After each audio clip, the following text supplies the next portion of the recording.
Ladies and gentlemen, now tuned into the motherfucking greatest. This is the Hype Reality Podcast. listen, hype-reality.com. listen, or I'll kill ya. Hey, welcome to the latest edition of our Hype Reality Podcast. Thank you for viewing, listening, streaming, whatever the fuck you're doing to hear this shit. My name is Emilio Triple D, a.k.a. the Dominican Dirk Diggler, along with my co-host, Ephraim. All right. And yeah, we're going to talk about some cool stuff today. Let's get this shit popping. But let me explain it to you again for the 100th time. Me and Drew were on a break. Do you understand that? Do you get it? Didn't I tell you? Didn't I tell you? Didn't I tell you, huh? Did I say? Didn't I tell you? So you actually watch Love and Hip Hop, right? Yeah, I have to admit, the newest edition of this Love and Hip Hop Hollywood is quite entertaining. I used to be really against it for a little bit because of a lot of that shit that I feel like it represents. I still am. But it's hard to get away from it, even if you're just, casually into it, because a lot of it, whether you like it or not, is kind of moving culture. A lot of these people that are on this show, they have a strong presence on these blogs, and it, like, even the shit I read and things I go to, it ends up on there, and I'm not actively seeking it out. But I'm not gonna lie, it is pretty entertaining. But it also kind of points to what I've always saw as an ongoing problem with just reality shows that are in this vein in general, which a lot of people turn to call the turn up for TV syndrome, which is basically you have these people that are in this situation where the show has this agenda to make them look a certain type of way. We have these individuals that a lot of people don't know of that are just willing to step into these roles of these ratchet ass, dudes and girls and they know that if they act a certain way and put out this certain type of behavior, they're going to get more screen time and they're going to be more famous and potentially make more money. And it's this weird kind of reward system that I think is almost like an epidemic proportions, and it's definitely prevalent in this Love and Hip Hop shit. I think this shit is horrible for the culture. I think this is setting a lot of people back. When I watch it, it's kind of hard. I see the entertaining factor in it. Don't get me wrong, I like watching people talk shit and smack each other, talk crap about each other's babies being ugly and other people's babies being ugly and all the kinds of weird shit. But it's really like that. They kind of, as soon as you hit record, they act a certain which way, which is not organic a lot of the time. Some of these people that Erica Mena, whatever that bitch's name is. About Bow Wow? She's gonna be Miss Ma soon. I guess she's been that way. She's been turned from the start before TV. But who knows if maybe she was a fan of Flavor of Love or some shit early on. She got some of these ideas hey, man, I saw what New York did at that season finale when she tried to fucking hit that pumpkin bitch for spitting in her face. Oh, yeah. I could do that shit. Shit, I could do better than that. And I look better than that bitch, too. Let's see where this shit goes. Yeah, that's kind of the problem, too, because, even if they do find these people who are naturally violent or have that kind of in their nature, they're exploiting these people, essentially.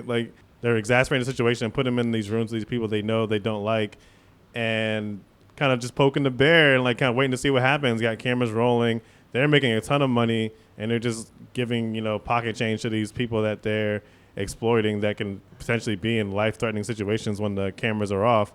And there's a lot of shit that goes on, behind the scenes, a lot of people don't really know about. I mean, I feel because everything is under the guise of reality TV, I feel a lot of people that view these type of shows, not just Love and Hip Hop, but just reality shows in general, they kind of see for what it is. They kind of oh, well, it's on TV and she said this, so it must be true.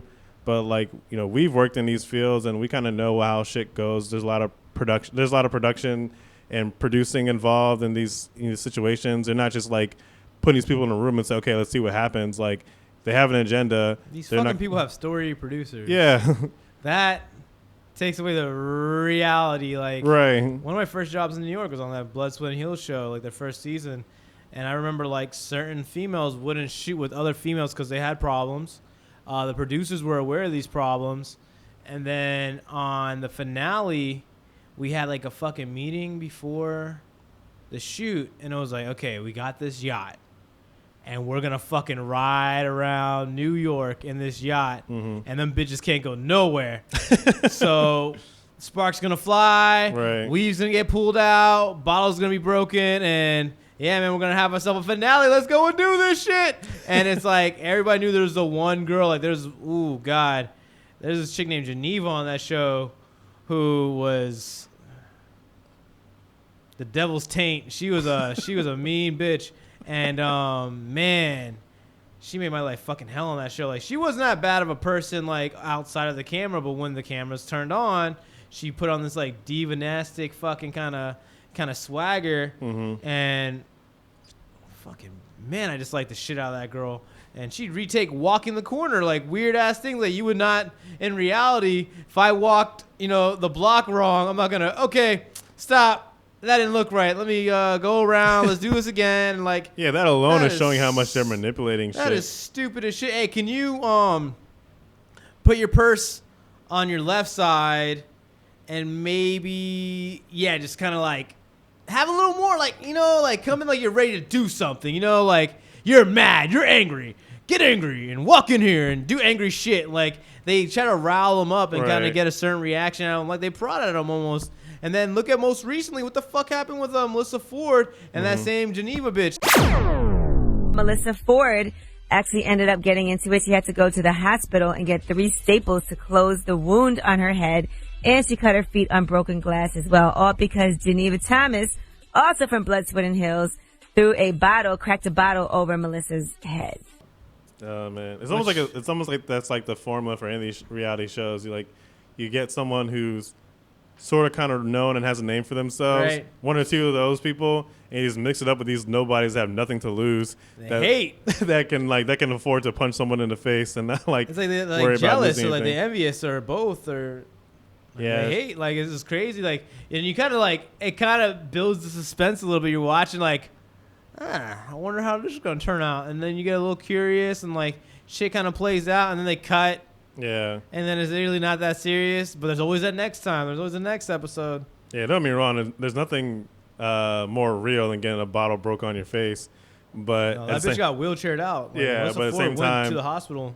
like I said, there's a lot of producing, that heavy amount of producing. A lot of people like to use the word scripted. Again, I think that's like the wrong term that like people from like the not involved in media, not involved in like this form of entertainment, like use for lack of better terms. Like, 'cause there's no scripts floating around. They Right. don't need to be, but you're gonna have these There's people on the sidelines. a definite beat. Yeah, they're gonna. There's like an outline for the day. There's Right. Like and you just look at the call sheet. If you see, like being in the production world, you get like a call sheet the night before a production, and for the last 24, 48, 72 hours, these producers have been sitting and having little meetings on like what we want to happen and what we can make happen and what we hope to happen. And so you'll have like a beat throughout the day. Like we're gonna do this shoot. And this is what we're hoping to happen, or these are the people that are going to be involved. Right. And then, fucking just like, in boxing, styles make fights. they get these 2 fucking prima donnas in the room together, at the restaurant together, at a social event, a club, whatever the case is. And a lot of the time, it's really just like 2 of the characters meeting up at like any X location and just talking shit about another character. Right. And then eventually that character's going to see that shit and be like, I thought we were cool. Okay, got you, bitch. And then it just escalates, and they keep building, and it's so formulaic now. It's almost no brain. Like Yeah. it's really just making sure the talent shows up. Like these people show up when the lights are on, and they do. Yeah, and of course they have contracts to ensure that they do show up for certain scenes, even if they don't like those people. So Like- to make sure they go out there. When these people do get hurt, when these people do get fucked up, and blah blah, like it's bad because these people are like puppeteering this shit, like these producers and blah blah, like Right. Bravo in particular or whatever these companies are like puppeteering this shit, and they're hoping to instigate these kind of altercations, so they're almost to blame for this shit. Like they're almost, I would say, probably worse than the people that actually took part in it, because these people are just doing their job, I guess. Right. Like these people are actually instigating these altercations, these issues, are hoping for it to actually take off, and when it does happen, they might be like, "Oh shit! Oh my God, are you okay? We'll take care of you." But in all reality, they're like, "Yes, fucking ratings boost! Like we're gonna be, oh man, this is Yeah, This especially might when break some records. when it spills over outside the show. Like these guys don't bear any kind of responsibility for it. Like Right. there's like this. I've noticed that this fucking trend that's going on, especially within the love and hip hop community or vein of these shows. Like a lot of these, we all know these women putting hands on each other left and right. But now it's like this growing trend of these dudes that are featured on these shows putting hands on these females. Like we all know that we saw on the Benzino and Jocelyn, they went at it on the reunion show for Love and Hip Hop Atlanta, where he basically bragged about punching her in the face. Get off! Yeah, get off me! Get off! Yeah, bitch! Yeah, bitch! I'll bust you in your mouth, bitch! I did that! Ray J was recently accused by his former assistant, they're both on the season of Love and Hip Hop Hollywood, of beating her ass. You understand So what I'm saying? Ray J is a notorious woman beater, is what you're saying? He's never hit me. Here's like, let's be clear. I mean, I'm not the only one he hit, and neither is Princess. Where's Brandy in all of this? Shut up. Tierra, so like I said, I'm not the only one he's hit, and neither is He hit Princess. Brandy too? Ray J ain't hit no Brandy now. Morgan?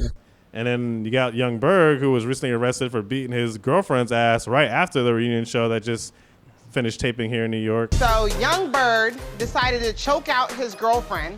He was at the Gershwin Hotel where he dragged her, brought her to the ground, and pretty much choked her out. He was charged with obstruction of breathing. And the ones that actually have celebrities, like this Love and Hip Hop and shit, is like these people are on the kind of the either the beginning or end kind of cusp of their careers. Like they're already kind of hungry. They're trying to get that shine again. They're trying to get that attention again. Right. And they try to manipulate that. You want to sell albums? You want to tour the world again, buddy? Punch that bitch in the face next episode. See how that works out for you. Or we need more energy out of you. People react to that.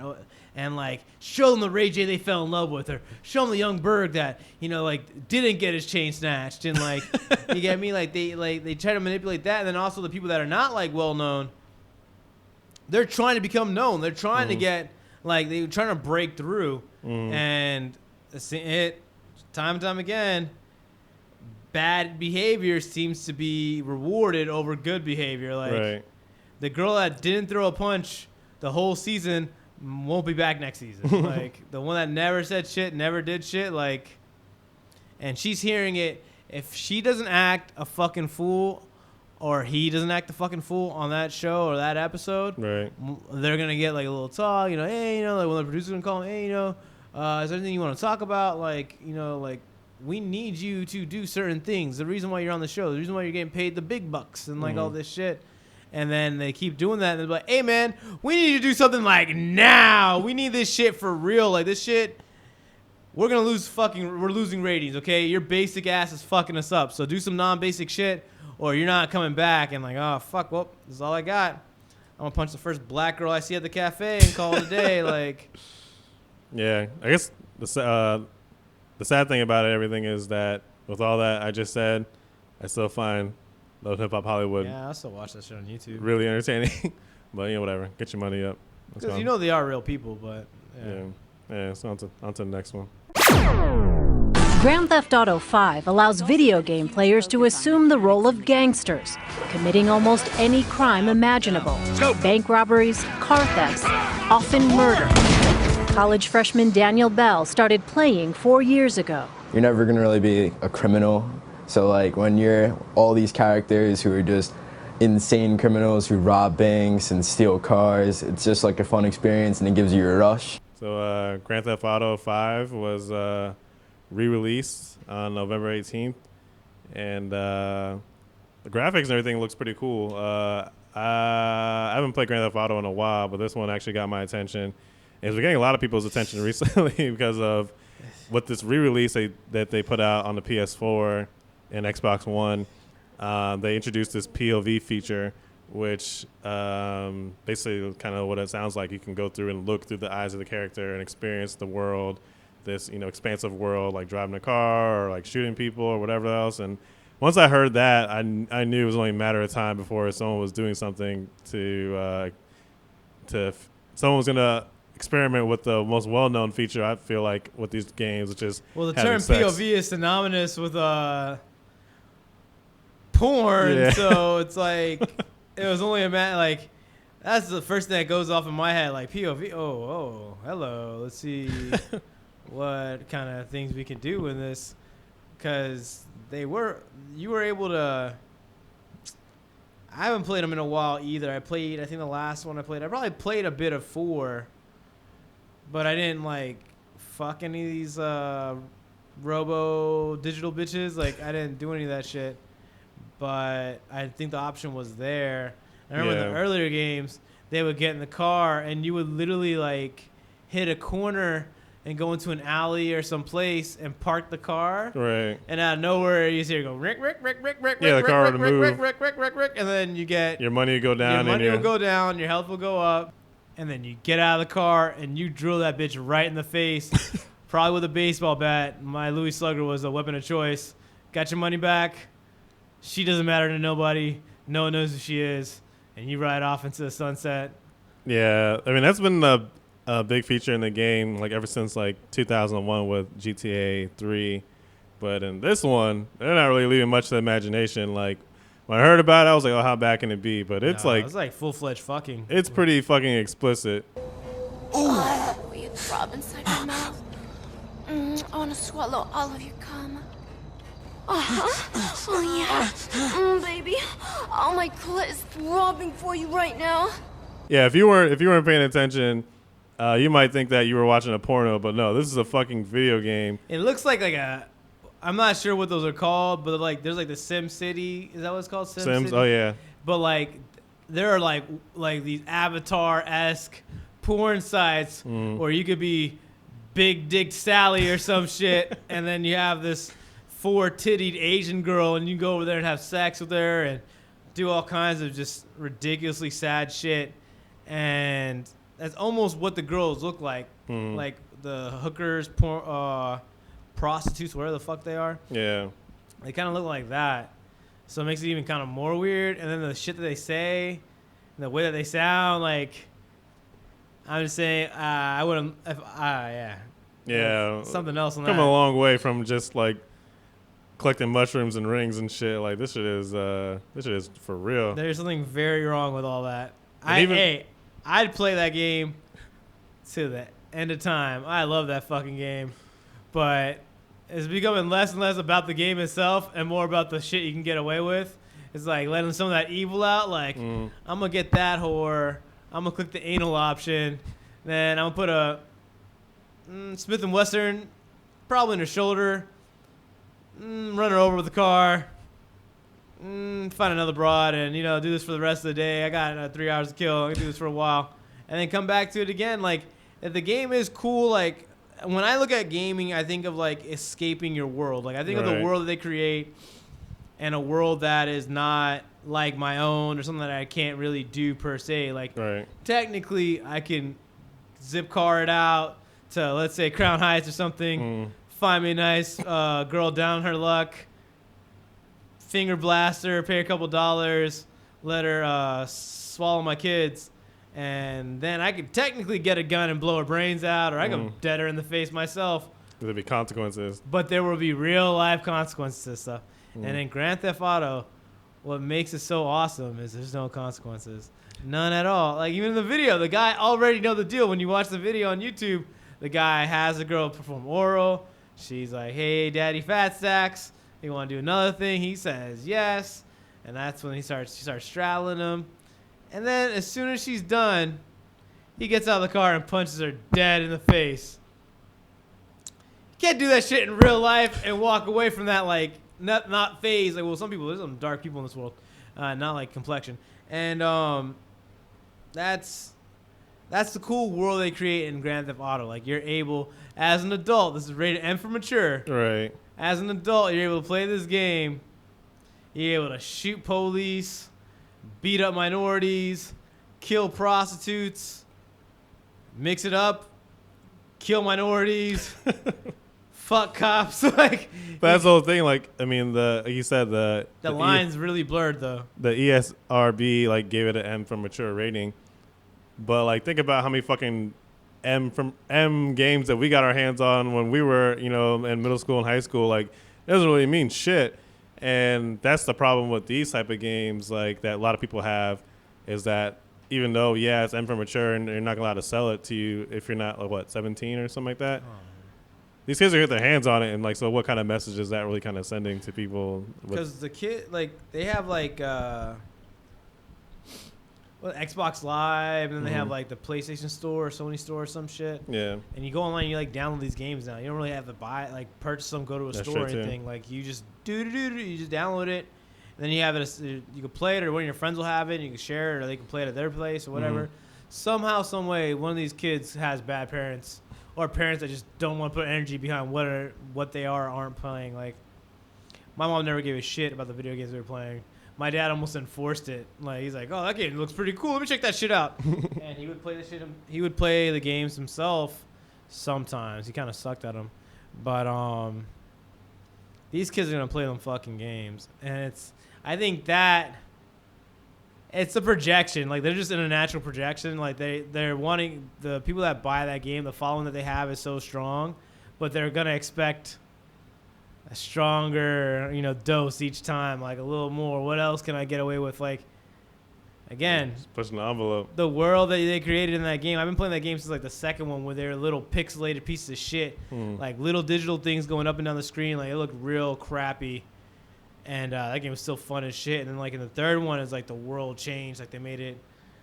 They actually had a budget behind it, I guess, or something. Yeah, it was like way more expensive. Yeah, that was like fucking cool. Fucking game changer. I remember playing the fourth one, though, and the fourth one was like, when you would shoot them, their body would move weird. Like, that's how kind of creepy it is, like how much detail goes into little things like that. Like, if I pulled out a shotgun and shot some dude in the shoulder, not only would he spin a certain way, his body would flop a certain way and make a particular sound to go along with that flop. Someone on that team has or will kill somebody in real life just to test that out. Like it's a little much. Like and I think that even the dialogue kind of takes it to another level. Like I thought when in the earlier games, like you'd be fucking these girls, but it's like you just get the idea of it, like the car shaking and shit like that. But this is like the girl straddling you and riding around for a little bit and saying some real fucking ooh na na shit. It's like it's a little much. Well, to be fair, like for a lot of these games, even like the God of War stuff too, like. You don't have to have sex with these girls. Like that's just an option. Like maybe that speaks more to the players themselves than the actual game. Because at the end of the day, they're just aspects of a game. There are other aspects of a lot of these games, even though they're like you say, a lot of them are violent in nature. Like you have to be violent in order to progress the story along. For God of War, you have to kill some people. Even for Grand Theft Auto, you have to kill some people. You don't have to have sex with these prostitutes. That's just something that we know you can do, and a lot of people take advantage of because it's there. I live by a particular set of rules, one of which is you don't pass on the pussy. And if there's an option to get that snook, I'm going to get it somehow, some way. In God of War, I need those red rubies, bitch. And that's how it's going to happen. I'm going to break this fucking, I'm going to Poseidon that pussy hard. Same thing, Grand Theft Auto. If I have the ability to smash, I will smash. It is just... If it's available to me, I'm gonna do it. It's like you gotta explore your options in all walks of life. So you gotta explore all the features in the game. If you have the ability to bang whores with a dialogue, like their sex dialogue is actually pretty fucking impressive, and I'm assuming pretty goddamn accurate too. Might as well. Fuck it. It's there. It's at your fingertips. Go for it. Yeah, it's all form of escapism at the end of the day. Sex tapes and porn started the conversation where Rosenberg said, listen, this porn thing is ruining a lot of relationships. Well, I'm just saying, I've talked to multiple guys out there who have told me that if they're being fully honest, the amount of porn that they watch, at least several times a week, is causing problems in their relationship because they're so constantly stimulated by seeing all these different ridiculously hot Instagram women. posts, Vine posts, no, I'm talking about porn. But wait, so that means they don't put it down at home? It's just harder and harder to because people are bored with just their regular old wife because they're seeing a different hot porn star every day. I have days that I just stay home and just jack it like at a unhealthy, uneven, controllable rate. Like my body just knows like I can get this release. I can get this pump at the 3 clicks of my mouse, I'm gonna get like, okay, I gotta figure out what I want to watch, and I'm gonna get a little bit of this cocoa butter, and then I'm gonna zip zap zippity bap. Like, I'm just gonna do this shit, and it's so accessible. A study in like Psychology Today says overexposure to sexual explicit images and video cause men to lose interest in ordinary sexual encounters. So it was a point in time where you just watch porn because you couldn't get a hold of a real woman to do these things. But now what they're saying is even when these guys can fuck a real girl, a lot of times they're either opting not to, or when they actually do, it's not living up to their expectations, or they're just like things that happen that make them not as into it as they should be. And that's leading to a whole list of other problems that like men today are having to deal with because of the amount of porn that we consume. I'll play devil's advocate because I actually, like, after reading, I read a couple articles, and I'm actually really scared now because a lot of these, the results seem to go pretty, like, tit for tat on the way things have gone for me for the last, I'll say, like, 2 years. When I watch porn and I fucking beat off or whatever the case is, like, I feel like I literally, like, left a piece of me in that trash can or that napkin or whatever the case is. Like, I feel like a little bit of energy has been sapped out of me. And I also get this kind of calming feeling like, well, don't gotta worry about that for today. And, like, I don't actively hunt anymore because that hunger has been settled for that time being. And it's kept me from fucking acting stupid as shit in front of girls, like the way I kind of talk to them and this and that, whatever, in my opinion. There's no scientific fact behind this shit. I'm going to go with how I feel like. On days that I don't jag off and I don't watch porn, I definitely am more inclined to want to go out and want to fuck some real pussy or get something. Then on days I'm like, you know what? I want to do this, but I got to go to work, and then I got to do this afterwards. I just rub one off when I get home. Easy peasy, 1, 2, 3. Take a shower, say hi to Jesus, call it a night. Like, that's the rotation, and it's fucking easy. I don't gotta talk to nobody. They know all the positions I like. They say some real raunchy shit. I can pick any flavor of the rainbow. It's like, but that's kind of the problem we realize there. It's a fucking humongous problem. Because a lot of the women that you're gonna eventually meet out in these, when you actually do go out and have sex with them, they're not going to measure up to these girls that are these professionals that are doing porn, like, and it's becoming this problem for a lot of people, especially in the relationship form, because you have these guys that like can't get it up for their girlfriends or whatever the fuck because they're just not into it, because the sex is it's nowhere near as exciting as the stuff they watch on TV.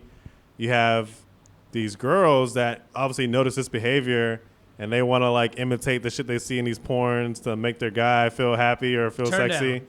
And it's just not working out. That shit is not cool at all. Like, the way I want these girls to talk in my videos is not how I want my wife to talk to me when we're doing the do. It's kind of a weird thing, man. It's kind of like this kind of shroud like over these girls' heads, because before, I remember when I was in high school and like even like 8th grade or whatever, you would hear about these girls that faked orgasms, that would fake these orgasms, and that, you never know this and that, because at the time you didn't know that they secreted anything. You didn't know shit actually comes out. Right.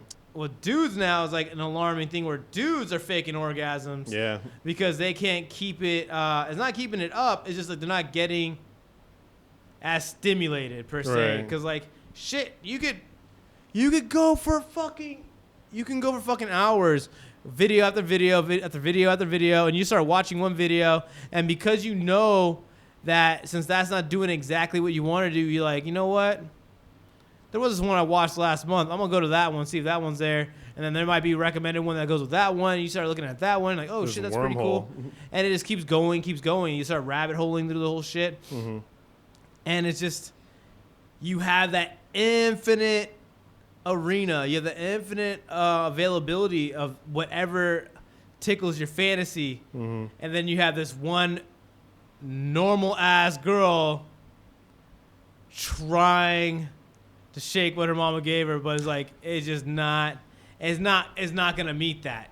Right. It's almost impossible. I mean, a lot of that sex they have, like especially with the more mainstream porns, like they're doing in these weird, uncomfortable places. Like they're not actually enjoying themselves, no matter how hard she screams and says all that raunchy shit. They're just they're working, and I'm sure They're in these fucking weird ass positions for a long ass time. Like you could try to get creative. That shit lasts only so long. Like you literally narrow it down to like 4, maybe 5 positions. And that's it. Like all this other tip drill, you're gonna drill a bitch while she's on her shoulder blades, and you're like bringing the dick down in her or whatever. Like no one's liking that. And that's a good point too. Being like, it's also informing guys, giving them wrong ideas of what women want. Because you watch these porns. In case anyone who's not watching it, ladies or whatever the fuck, like you watch a porno, you might see a guy, I don't know, come on a girl's face or slap her titties or do all these things that, like, if you try this shit in the real world. You finger them. You know, you put 2 fingers, maybe 4, maybe the whole fucking arm. You do all that shit, then you put it back in their mouth. Yeah, that is the most normal thing you could do. Girls love that shit. They say it tastes like cherries. It's genius. Don't try that at home. Yeah, If a girl sucks your fingers after doing that, just remember. Yeah, there's a lot of things like you can't just do like in porn that's so fluid that you can't do in real life without a fair warning. Like just going and randomly choking some broad like while you guys are having sex, or I don't even know, man. Some shit is just kind of ridiculous. Just grabbing a chick's head and start just like skull fucking her. It's like, and the girl's just like yeah, you guys have to talk about that shit before that shit goes down. So there's a legitimate call out before I come anywhere. And it's like, I'm gonna come. Like I say it about 19 times before either she looks at me like, why are you telling me? Or like, oh, not on my face. That's usually a good first start, which there's not, nothing respectable about that, but I gotta appreciate it. Or like, oh yeah, on my chest or on my stomach or on my ass or whatever it is. Or then like, if they don't throw up answers, like, okay, is it on your back, and then that's how that shit goes. But like, I have never, even like, I've watched a lot of porn. A thought has never crossed my mind to legitimately fucking cream freeze on a girl's forehead. Like, never in my life. And because, like, at least I know the distinction between real life and porn. Like, I've had some pretty fucking good sex. I've also had some god-awful sex. Real awful sex. Like, faking orgasms is not even to begin how bad this sex is. What? I mean, I get why you would do that, but why would... You get tired, man. You don't want to fucking perform. Like, I guess if it's only like a one night stand thing and you don't have to deal with the consequences, but like if you're in a relationship with somebody and you like are consistently like more than once like having to fake an orgasm, especially for a dude. Oh yeah, you have a problem. You have a problem on your hands. Like you have to say something. The sex thing, in my opinion, is not just the coming thing. Like I can come whenever the fuck I want. Like it's the actual process of it and like how fucking good it feels and this and that. So the coming thing is and that person there that's with you. I mean, exactly. Like, but the coming is like the icing on the cake, no pun intended. Like that's the bonus. I don't have to technically come. Like I'm still feeling all this shit. This girl's still blowing me, jacking me off, riding me, doing all kinds of things that her parents would be sad to see. But I've faked orgasms a couple times, and it really comes down to like me just being tired of like fucking. I was like, I don't really got it in me anymore, and like I don't think I would always go for that last stretch, like when you've literally put in work, like she is done, like done, like usually like there's a particular kind of sweat going on or a smell or the involuntary muscle spasms in her thighs and shit, like you're done, so you hit the home stretch and you're like, okay babe, I'm gonna come. That's usually how I do it. Like I give them a forewarning, like you've had your fun, now it's time for Papa to collect. And that's when I gently caressed the back of their neck with my hands, and with the power of Hercules, just started just beating their fucking thighs in, like really goddamn hard. And then I just go through that stretch, like I'm trying to top my mile, and then I nut or whatever. Like that's just what happens. If I don't have the energy to do that anymore, it kind of like it ruins the ritual. Are you ever into the idea of like you watching porn with your significant other, like to get you guys in the mood? Or I've actually had that happen a couple times. That shit is actually pretty fucking cool. I don't know. I feel like I would be against that. It's kind of weird, but like I don't like. At least in my situations, I've never thought of it more than I had to. Thank God. Like I haven't thought like, what is she getting out of this? I've only thought about what I'm getting out of this. I think that's how it usually goes with porn. Even when like females tell me they like to watch porn with their guy, I'm just like, you like to watch. I don't know. I have a hard time envisioning that, but especially with the porn that's out there now. There's like types of porn I haven't seen everybody know exists. Like that's kind of more geared towards female and female pleasure, but the porn that dominates the internet is very much so through the male scope and what men like and this and the third. I feel like I was dating this Vietnamese chick, and she told me that she liked watching porn. That her boyfriend got her into watching porn, and I'm like, what did you watch? Like, it's like big dicks and shit and blah blah. Like, I don't know what you would want to watch per se. And she's like, well, kind of that, and like I like watching girls get eaten out or whatever like that. That really gets me, like a guy that eats out really good or whatever. You see him kind of react. I'm like, all those guys are just doing what all these other guys do. Like, I haven't seen any guy eat vagina. Like, I usually skip through that shit anyway. Yeah. But like, I haven't seen any guy just like really, oh wow, I never thought of that maneuver, or I never thought of that trick, or wow, that guy's good. Like, I've seen girls blow dick, and I compare that to how regular girls blow dick. I'm like, damn, she is good at sucking dick. Like, she's done what she had to do to get where she's at. That girl's fucking superstar. And it's kind of weird because also like when dudes try to argue like, why is their girlfriend getting mad about you watching porn? Like, why is she getting mad at me watching porn? Because guys never think about, what if you found out your girl was watching, let's say, I think the obvious like one is like for guys that are not, even guys that are black, who knows? Like the girl, you walking on your girlfriend, like fucking, flicking the bean to like Lex Steele or some shit, banging out like let's say like Lex Steele, Mandingo, and some other big black, let's say Mandingo Jones, Dominique, right. some shit. Like three dudes just like drilling out this girl that looks a lot like your girlfriend, and your dick ain't even in the fucking realm of theirs. Like, what the fuck is that? Like, I don't watch, like when I was with somebody, I wasn't watching porn that looked like that girl. Yeah. Fuck that basic shit. Like, I'd watch porn of people that were not looking like my girl. And that's just the way it was or whatnot. There you go, folks. Hope you learned something today about moderation. Moderation and everything. Moderation is key. Moderation in your video games. Moderation in your porn. Don't beat it too much. And all you brown girls on television, please, God, turn the fuck down. Like, for the love of God.